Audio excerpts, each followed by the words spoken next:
How often should married couples make love with each other? You know, it's a good question, but there's a better question. My name is Paul Friedman. I founded the Marriage Foundation, and I'm going to try to give you some insight into this topic that you hadn't thought of before, which will change your life. It'll change your marriage. It'll change your views on many things. So if you're asking this question, it means that you truly are not sure whether you're interacting at a frequency that makes sense.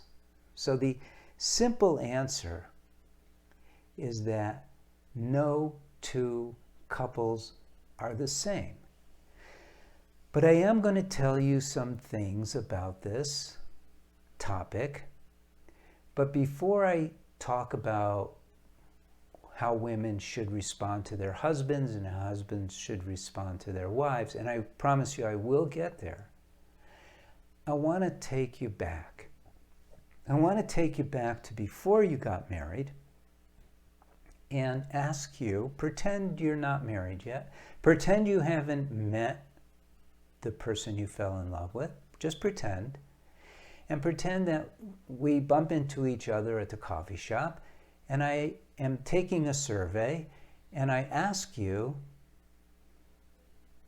what's a good reason to get married? And you could approach this from a subjective point of view or objectively. Either way is fine with me, and I ask you this question. And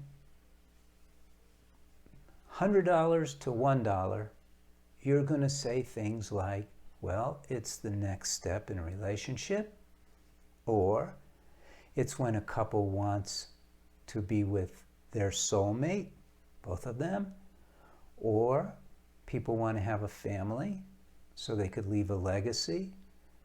And those are all good answers. And I know that that would probably be your answer too, because I did that over 20 years ago. I used to be a divorce mediator, and then I shifted my practice, and my first question was, why do people want to get married? But there's an answer. None of those answers did it for me. They just wasn't compelling. I'd been married. And those were not compelling answers, and I didn't know the answer, and it took me a while before it finally came to me. And it was a shocker in a way. And I realized people get married because they want to be happier. Duh, right? Okay. And no one ever said that to me.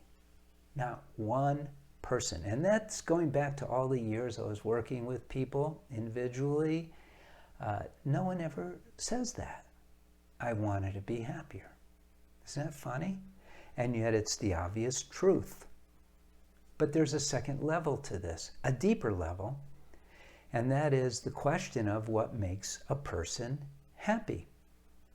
And well, there's a lot of people who will say, well, wouldn't hurt to have more money in my bank account, wouldn't hurt to have a new car, nice house. And all the studies that have ever been done in terms of material wealth, at every strata, typically, I think it's like over 80%, everyone just wants a little more. No matter how much they have, a little more and I'll be happy. And it doesn't make them permanently happy. In fact, they're usually on to the next level of material desires before they even enjoy what they have achieved. Even though they kind of recognize they've achieved a certain strata of material success, they always want more. So this means, follow me on this, this means the entire material realm at best creates fleeting happiness, and on the other side, fleeting distress. when something goes wrong. It's never permanent. I lost a son. Even that wasn't permanent distress. It was deep and it lasted a while, but it wasn't permanent. But there is something that produces permanent happiness, period.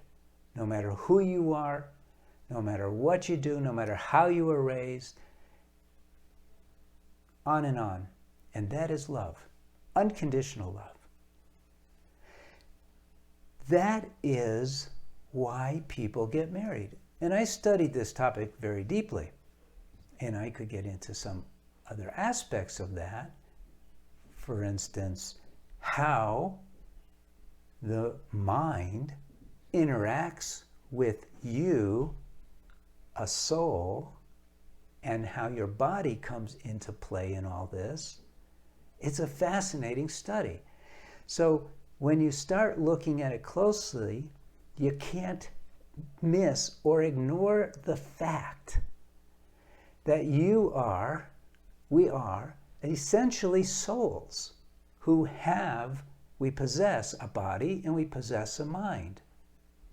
And that soul is love itself. And so that's why we have this need for love. We have to have it. It's the better part of us. We need love. The soul part of us needs love as much as the body part of us needs air and water and food for survival. Yeah. I'm going to go a step further. The material part of us is also fleeting. Just like everything else that is material, it's fleeting. But the soul is on and on. It's infinite. It transcends time and space. And we know this just by a little meditation. We can feel who we are. We can feel that love. But we don't have to meditate to feel it.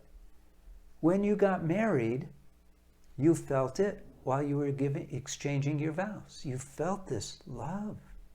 That was you. That was your spouse. That was you, the essential soul, expressing itself.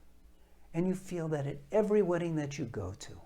It's an amazing thing, right? So, this is the reality of what you really want, is you want that deep love. Yeah, but I want some sex too. Sure, no problem. You got to nourish your body with food, but I want some ice cream too. Why not? You know, religions tend to have this aspect to them of clubbing you when you do something wrong. You make a mistake and they beat you. Marriage is a religion too, but there's no beating you. There's just either gaining the benefits that you're supposed to get or missing out on them, straying and getting into something else. So here, let's go back to this frequency.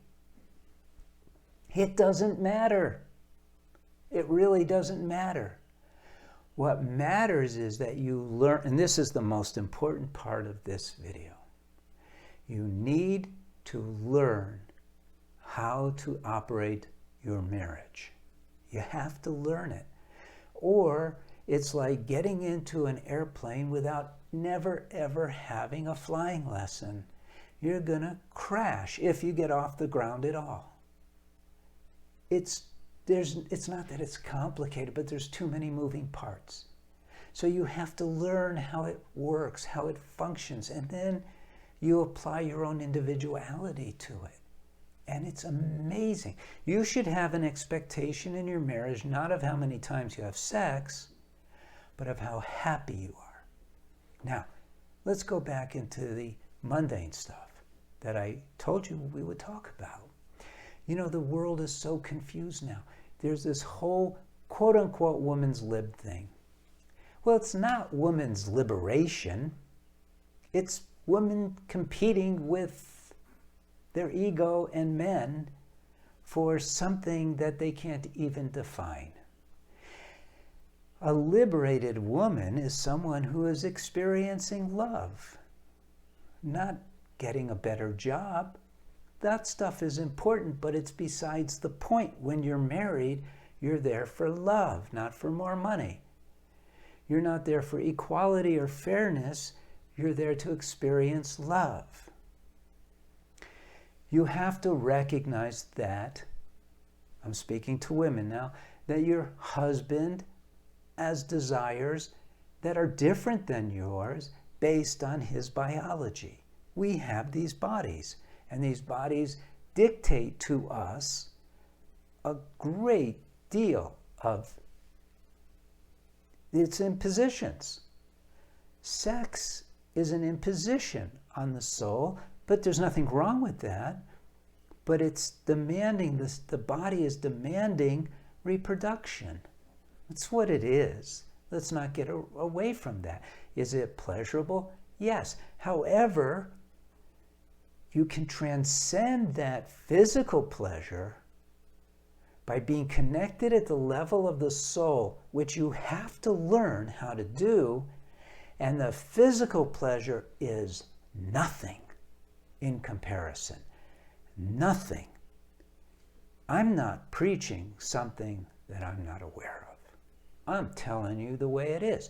And I'm also sharing something with you that over the past 20 years I've shared with many thousands of people, and they have the same experience. It's something that's cause and effect. It's a mathematical approach. You just have to learn how to do it. And then the frequency is not so important, but along the way, ladies, don't reject your husband just because he just wants me for sex.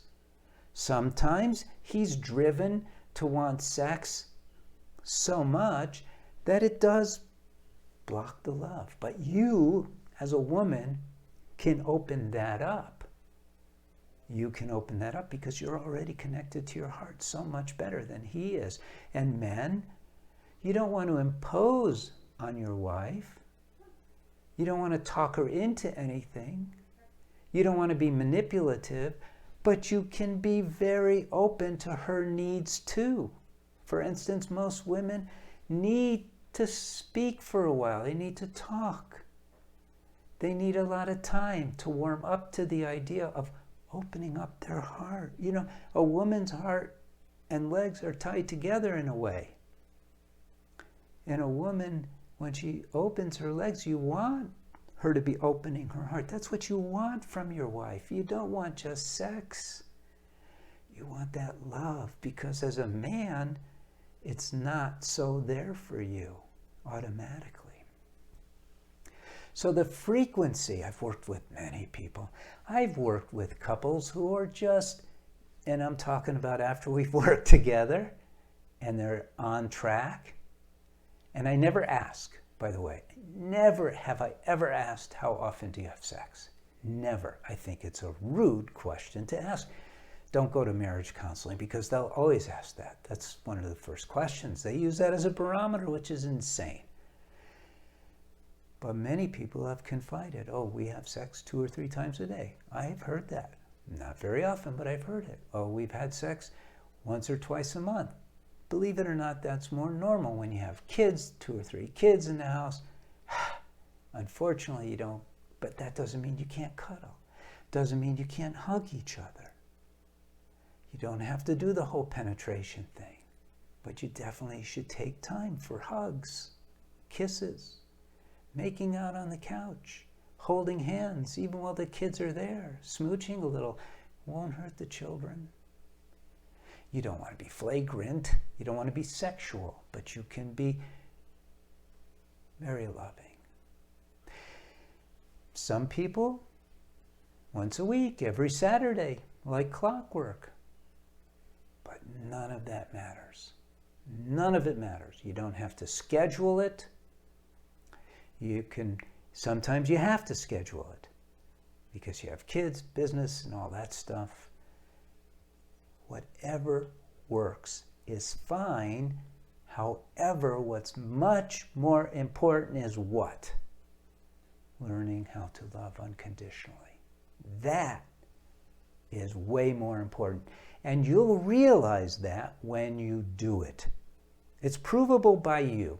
You don't have to take my word for this. You can make it happen.